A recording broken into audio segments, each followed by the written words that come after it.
নমস্কার, নন্দিনীর সাতকাহনের আরও একটি নতুন এনার্জেটিক ব্লগে আপনাদের স্বাগত। আশা করি সবাই সুস্থ এবং ভালো আছেন। আমাদের প্রত্যেকের, বিশেষ করে গৃহিণীদের রেগুলার কাজের মধ্যে ঘর ডিপ ক্লিনিং করা মানে একটা আলাদা টেনশন। আগে থেকে প্ল্যান করতে হয়, আর গরমের মধ্যে এত কাজের পর আবার রান্নাবান্না করতে সেটাও ভালো লাগে না। আর ডিপ ক্লিনিং করা মানে তো ঘরের কোথাও যেন এতটুকু ধুলোবালি না থাকে। তো যাই হোক, এক হাতে সংসারের সব কিছু সামলিয়ে সব দিক করতে গিয়ে আমাদের গৃহিণীদের এই গরমে নাজেহাল অবস্থা। তবে আমি খুব বেশি যাতে কাজের প্রেশার না পড়ে তার জন্য প্রতি সপ্তাহে বা ৮-১০ দিনে ঘরের বেশ কিছু জিনিস একটু একটু করে ক্লিন করে নিই আমার সুবিধা মতো। আপনারাও ট্রাই করে দেখতে পারেন, ভীষণ ভীষণ উপকার হয়। আজকে আমাদের ঘরের বেড কাভারটা চেঞ্জ করব। যেদিন যেদিন বেড কাভার চেঞ্জ করি, ফ্যানটাও একটু পরিষ্কার করার চেষ্টা করি। তো প্রত্যেক সপ্তাহে না পারলেও মাসে ২-৩ বার করি। কলিন দিয়ে পরিষ্কার করেছি যেরকম আজকে, তবে রোজ দিন কলিন দিয়ে করি না। ওই অবস্থা বুঝে ব্যবস্থা, যখন খুব বেশি ময়লা হয় তখন কলিন দিয়ে পরিষ্কার করে নিই। তো এখনও বেড কাভারটাই যে তুলিনি, বালিশের কভারগুলো খুলে দিয়েছি। এরই সাথে এই যে ভালো করে পুরো খাটটাও পরিষ্কার করে তারপরে বেড কাভারটা এই যে চেঞ্জ করে নিচ্ছি। খাটের যত ডিজাইন বেশি হয় ধুলোবালি থাকে বেশি, আর পরিষ্কার করতেও সময় লাগে, বিশেষ করে এই ঘরের খাটটা। আবার সোনার ঘরের খাটটায় খুব বেশি ডিজাইন নেই, তো খুবই সিম্পল, সেটা পরিষ্কার করতে সময় লাগে না। আগের বেড কাভারটা চেঞ্জ করে এই যে সাদা রঙের বেড কাভারটা পেতে নিলাম।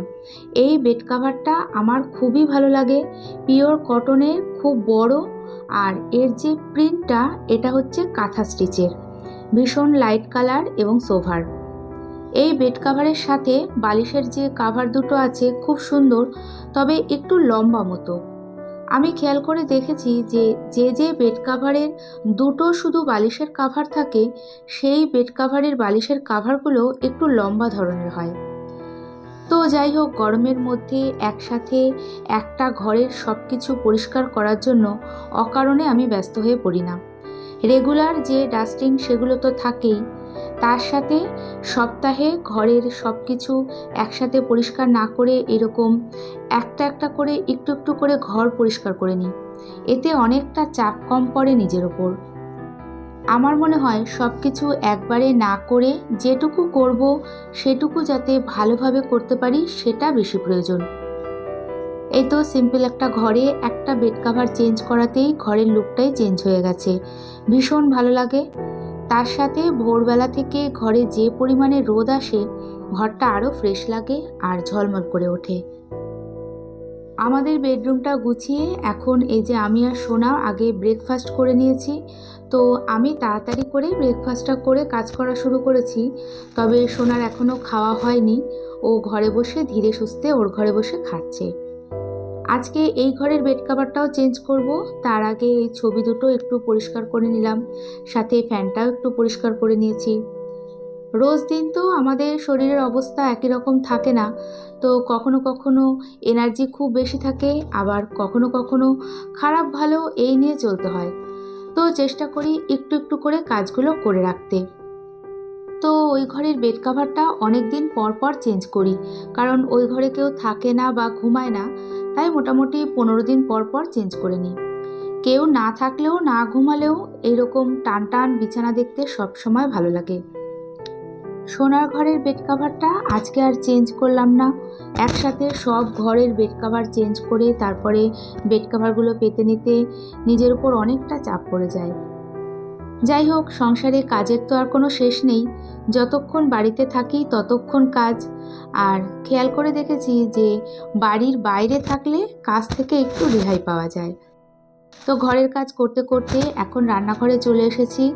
তো ব্রেকফাস্ট তো আগেই হয়ে গেছে, এখন বেশ কিছুটা লিকুইড দুধ গরম করে নিয়েছি।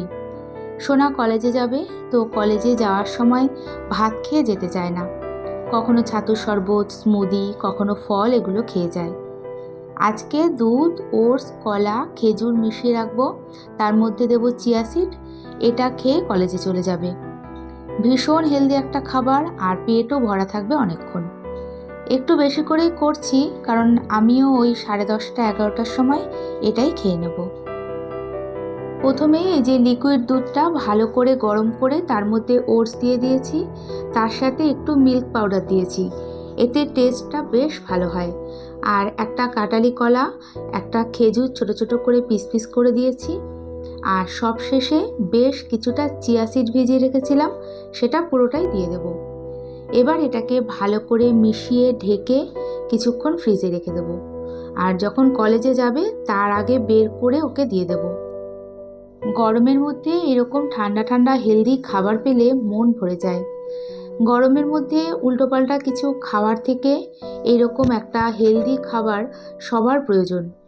ঘরের কাজ হোক বা বাইরের কাজ, কাজ করলে পরিশ্রম তো হয় এবং ক্লান্তিও আসে, তার সাথে গরম তো আছেই।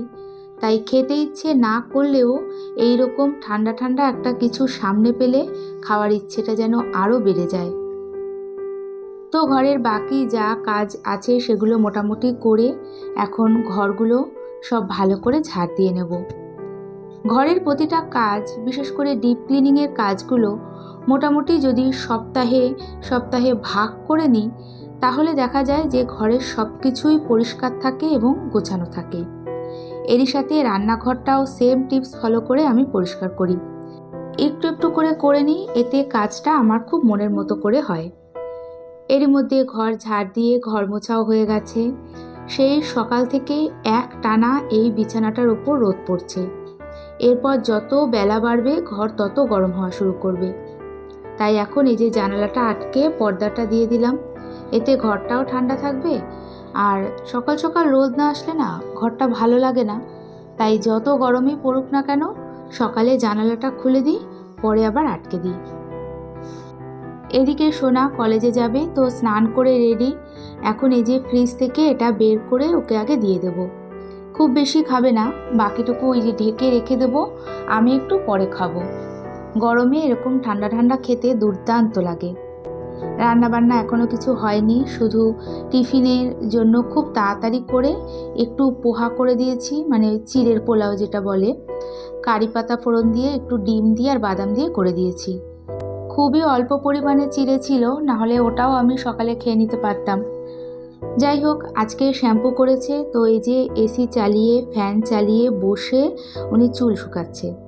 তো ভেজা চুলেও যাওয়া যায় না, আবার গরম যা পড়েছে চুল ছেড়েও যেতে পারবে না, তাই চুলটা এখানে শুকাতে শুকাতেই খাবারটা খেয়ে নিল।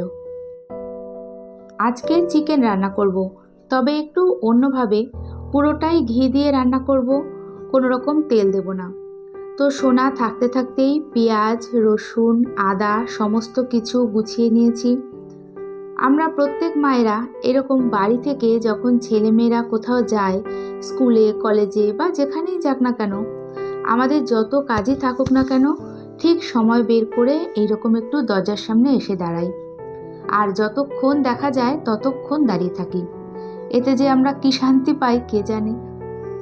আগে তো আমি ছাদে চলে যেতাম, যখন ট্রেনে করে প্রথম যাতায়াত করতো তখন ছাদ থেকে দেখতাম ট্রেন আসতো, ট্রেনে উঠতো, তারপরে আমি আবার ঘরে আসতাম, এসে কাজকর্ম শুরু করতাম। তো যাই হোক, এখন ঝটপট করে চিকেনটা রান্না করব। এই রকম পুরো ঘি দিয়ে চিকেন আমার মা খুব সুন্দর করে রান্না করে, খুব শুকনো শুকনো করে খেতে খুব ভালো লাগে। তো ভাবলাম আজকে সেরকমভাবেই করি, কোনো রকম আলু দেব না। বেশ কিছুটা ঘি গরম করে গোটা গরম মশলা, তেজপাতা ফোড়ন দিয়েছি। আর ফোড়ন থেকে সুন্দর গন্ধ বের হওয়ার পর পেঁয়াজ দিয়ে দিলাম। কিছুটা পেঁয়াজ একটু চপ করে দিয়েছি, এইভাবে দিলে পেঁয়াজটা ভাজা তাড়াতাড়ি হয়ে যায়। আর তেল যতটা পরিমাণে দিই ততটা পরিমাণে তো আর ঘি দিইনি, কারণ লাস্টে আবার একটু ঘি দেব।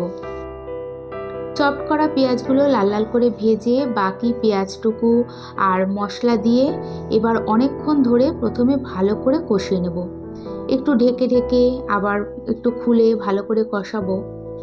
মশলার মধ্যে দিয়েছি লঙ্কা, আদা বাটা, ধনে গুঁড়ো, রসুন, জিরে গুঁড়ো, কাশ্মীরি লঙ্কার গুঁড়ো, আর একটু মাখা মাখা করে করব, তাই মশলার পরিমাণটা অনেকটা বেশি দিয়েছি। নুন তো দিতেই হবে, তবে কোনো রকম আজকে হলুদ দিইনি। এখন চিকেন দিয়ে আবারও অনেকটা সময় ধরে ভালো করে কষিয়ে নেব। ঘি দিয়ে টোটাল রান্নাটা হয়তো, তো হলুদ দিলে কড়াইতে পুরো লেগে লেগে যায়, কড়াইটাও পুড়ে পুড়ে যাবে, কালারটাও যেন কেমন হয়ে যায়, তাই হলুদ দিইনি। হলুদ ছাড়াও এটা ভীষণ ভালো হয়, তবে আমার মার মতো হয় না। তো ভালো করে কষিয়ে অল্প একটু জল দিয়ে দেব, আর জল না দিলেও হতো, তবে আমি একটু গ্রেভি মতো রাখবো, তাই অল্প করে গরম জল দিলাম। আর কিছুই সেরকম রান্না করব না, ভাতের মধ্যে উচ্ছে সিদ্ধ দিয়েছি আর একটু ভেন্ডি সিদ্ধ দিয়েছি। এবার একটু ঢাকা চাপা দিয়ে 5 মিনিট ভালো করে ফুটিয়ে নেব, আর নামানোর আগে দেব একটু গুঁড়ো গরম মশলা আর অল্প একটু ঘি। এই তো চিকেনটা রান্না হয়ে যাওয়ার পর ঘি দিয়ে কিছুক্ষণ আবার ঢেকে রাখবো, যাতে ঘিয়ের গন্ধটা পুরো ভালোভাবে ছড়িয়ে যায়। হলুদ দিইনি, তাও দেখে কিন্তু সেভাবে বোঝাই যাচ্ছে না যে আজকে আমি চিকেনে কোনো রকম হলুদ দিইনি। হলুদ দিলে কালারটা না পুরো কালো হয়ে যায়, তাই আর হলুদ দিইনি। এরই সাথে ভিডিওটি দেখতে দেখতে কোথাও ভালো লেগে থাকলে একটা ছোট্ট লাইক করে কমেন্টস করে চ্যানেলটি সাবস্ক্রাইব করেও রাখতে পারেন। আর কাজগুলো যদি আপনি অলরেডি করে থাকেন তাহলে আপনাকে জানাই অসংখ্য ধন্যবাদ। এই তো 5 মিনিট ঢেকে রেখে চিকেনটা নামিয়ে নিলাম।